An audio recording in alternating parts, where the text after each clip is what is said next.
Hello everyone. Let's start with chapter 6 of English Ferry, the second voyage. This chapter is about an adventurous sailor, Sindbad, who lived in Baghdad. Sindbad is a fictional character, and his stories are full of adventure, giant birds, sea monsters, very big whales, and gods and goddesses. So, Sindbad had gone on a number of dangerous voyages across the world. Now, what is voyage? Voyage is a long journey by sea, ship, or in space. Journey is the act of traveling, and voyage is a long journey by sea. So, in this story, he narrates the details of his second voyage. He says that I had made up my mind to stay quietly in Baghdad. He says that he had decided to stay peacefully in Baghdad, but after some time he got bored of his quiet life and he wanted to see the rest of the world. So he decided to set sail once again. To set sail means to begin a journey by sea. For this, he bought a stock of goods with which to trade, and he set sail with some of his merchant friends. For many days, they went from one island to another, trading and making a good profit at the same time. Then one day they came to an island which was covered with fruit trees. They found that it was covered with fruit trees, but they did not find any man or animal. So they decided to go on the shore. His friends went to collect fruits and flowers, but he took some food and sat in the shade of a huge tree. And after eating the meal, he lay down to sleep. He did not know how long he slept, but when he woke up and looked out to sea, he found out that the ship had gone and it was nearly out of sight. He could see a distant speck on the horizon, a spot on the horizon. He did not find his ship. He got worried and he called out to his companions, his friends, but they also had gone. Now he did not know what to do.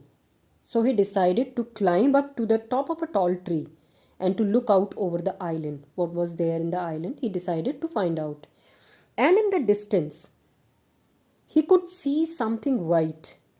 He saw something white and decided to find out what it was, what that white thing was. So he packed up all his remaining food and then again set off across the island. He wanted to find out that white thing and he wanted to explore that island. So he decided to go there. So he packed up his remaining food and set off across the island. After a while, he came to what seemed like a huge white dome or ball.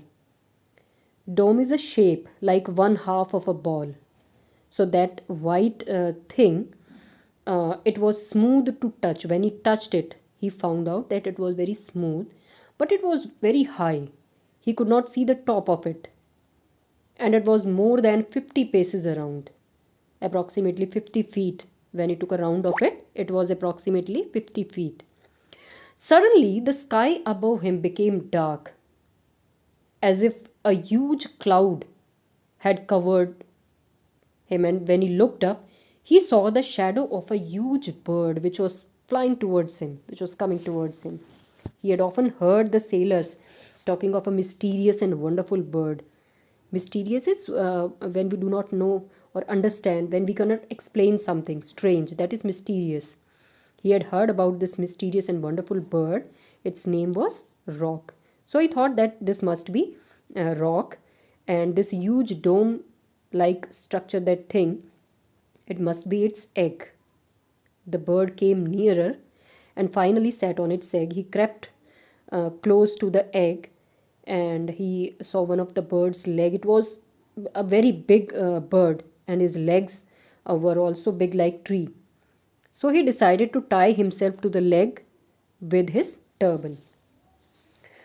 And in the morning the bird took off and he went up so high that the island was, he could not see the island. Then the bird came down and he almost lost his senses. He lost the ability of thinking clearly. Lost his senses means he lost his ability of thinking clearly. When he found himself on the ground, he quickly untied himself and the bird caught up a snake and it flew away. He found himself surrounded on all sides by great mountains.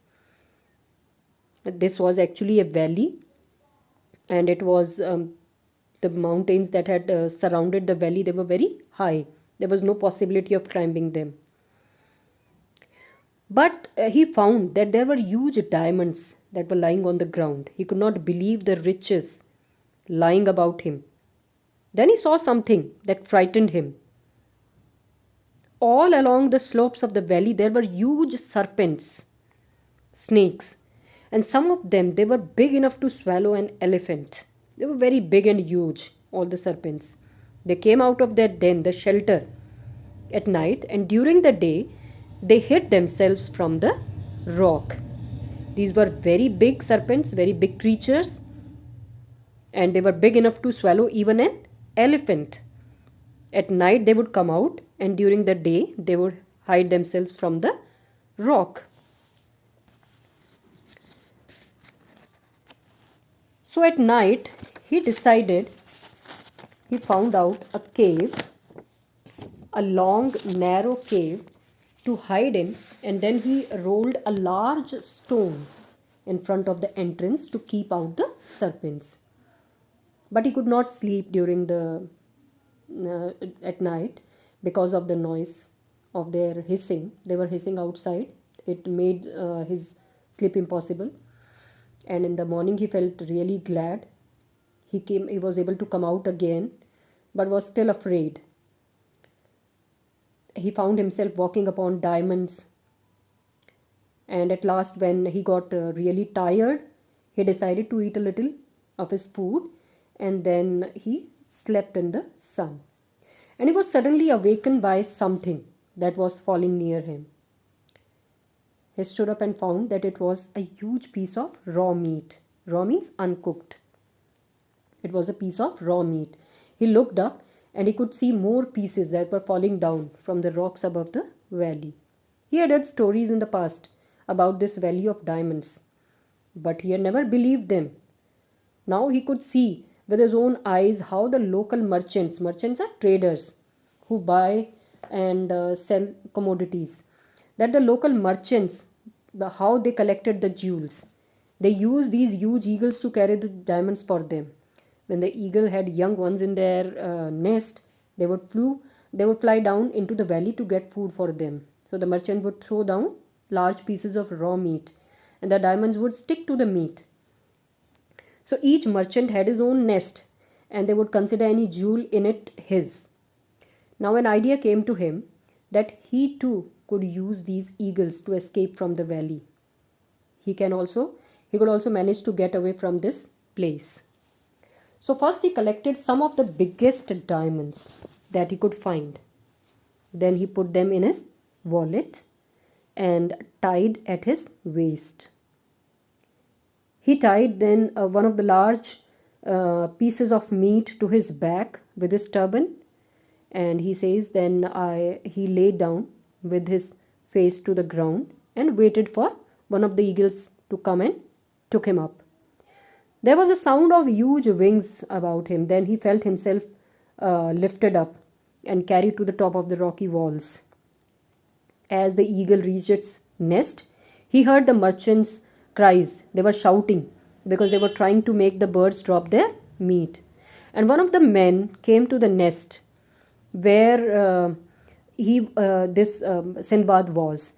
And to his great surprise, he saw that in the nest there was the Sindbad. In fact, he got angry because he thought that Sindbad was trying to steal his diamonds.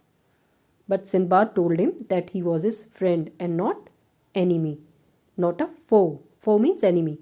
He was carrying with him enough diamonds for both of them, he told him. So when he was speaking, the other merchants also came to the nest, and they were also surprised to find a man in the nest of that eagle. They marveled at his story.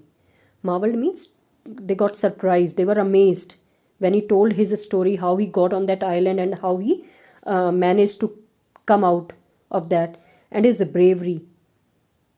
So very soon they took him to their camp and they showed them the size and beauty of his diamonds. They were very honest people, and each man kept only the jewels that had come to their particular nest. And the merchant who owned the nest to which the eagle had carried Sindbad, he would also take only one jewel from him. Although he offered him more, but he did not take more than one. And after spending the night with the merchants, he went with them on the long journey back to their homes. He also found his own way, and when he was back again in Baghdad, he gave a large sum of money to the poor, and he lived in luxury in his own peaceful house, and he thanked to the riches that he found uh, during his adventures. So this is the story about his second voyage that Sindbad had told to an ardent listener who comes every night to listen to his enthralling stories. This was about the second voyage. I hope you have understood the story. Thank you and have a nice day.